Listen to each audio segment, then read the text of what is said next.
المنار المنار المنار المنار المنار المنار المنار المنار اے امین علم و فن، اے حکمتوں کے انجمن، تجھ پہ نازاں ہے چمن، تجھ پہ نازاں ہے چمن۔ السلام علیکم ورحمۃ اللہ وبرکاتہ۔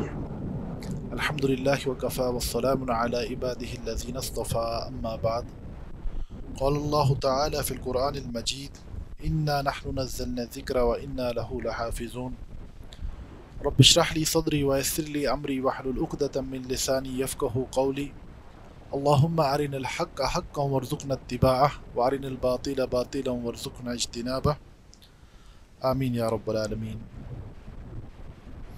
علوم القرآن کے گزشتہ درس میں ہم نے نظم سلالۃ المفتاح کے چوتھی فصل میں سے چھٹے باب کا مطالعہ مکمل کیا تھا۔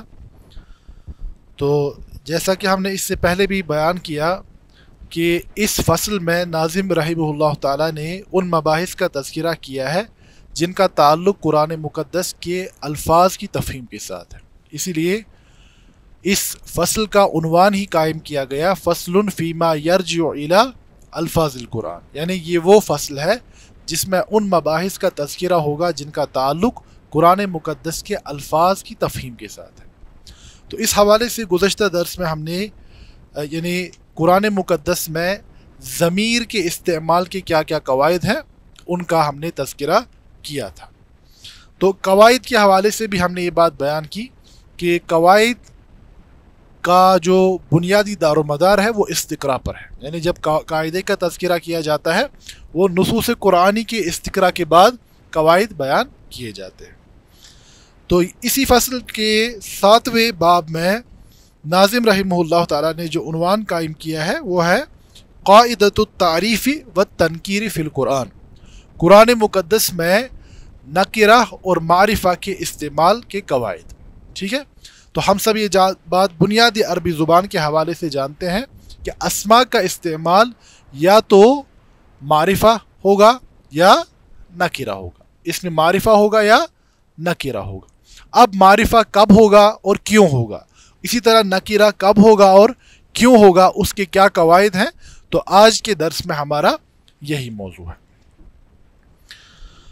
تو اس حوالے سے امام سیوطی رحمہ اللہ الاتقان کے 42ویں باب میں 42 جو اس کی فصل ہے تو فرماتے ہیں قاعدۃ فی التعریف والتنکیر، یعنی معرفہ، اس میں معرفہ اور اس میں نکرہ کے استعمال کے حوالے سے جو قواعد پائے جاتے ہیں ان کا بیان۔ تو فرماتے ہیں امام سیوطی رحمہ اللہ کہ اعلم ان لکل منہما مقاما لا یلیق بالآخر، کہ معرفہ اور نکرہ کے استعمال کے لیے ہر ایک ان دونوں میں سے ہر ایک کا اپنا مقام اور اپنے قواعد ہیں جو کہ دوسرے کے لیے مناسب نہیں ہوتے، یعنی جہاں پر معرفہ کا استعمال مناسب ہے وہاں پر اسم بطور معرفہ ہی استعمال کیا گیا ہے، اور جہاں پر نکرہ مناسب ہے تو وہاں پر نکرہ کے طور پر ہی استعمال کیا گیا ہے۔ تو پہلے حالانکہ ناظم رحمہ اللہ تعالیٰ نے فقط 2-3 قواعد کا تذکرہ کیا ہے، لیکن اس بحث کو کچھ تفصیل میں سمجھانے کے لیے ہم نے کچھ اضافی باتوں کا بھی یہاں پر بیان کیا ہے۔ پہلی بات فرماتے ہیں اما تنکیر فلہ اسباب، کہ اسم قرآن مقدس میں بطور نکرہ استعمال ہونا اس کی کچھ وجوہات ہوتی ہیں۔ ٹھیک ہے، ایک تو ہے استعمال، اب اس کے بعد اس میں معرفہ کی اپنی دلالت ہے اور نکرہ کی اپنی دلالت ہے۔ ٹھیک ہے، اب اسباب و دلالت پر غور کرنے کے لیے امام سیوطی رحمہ اللہ فرماتے ہیں کہ قرآن مقدس میں اسم کے بطور نکرہ استعمال ہونے کی کچھ وجوہات، کچھ اسباب ہیں۔ تو ان میں سے فرماتے ہیں پہلا احدھا ارادۃ الوحدہ، کہ پہلا کہ واحد بیان کرنا ہو، نکرہ استعمال ہوتا ہے کس کے لیے؟ وحدہ کے لیے۔ مثال کے طور پر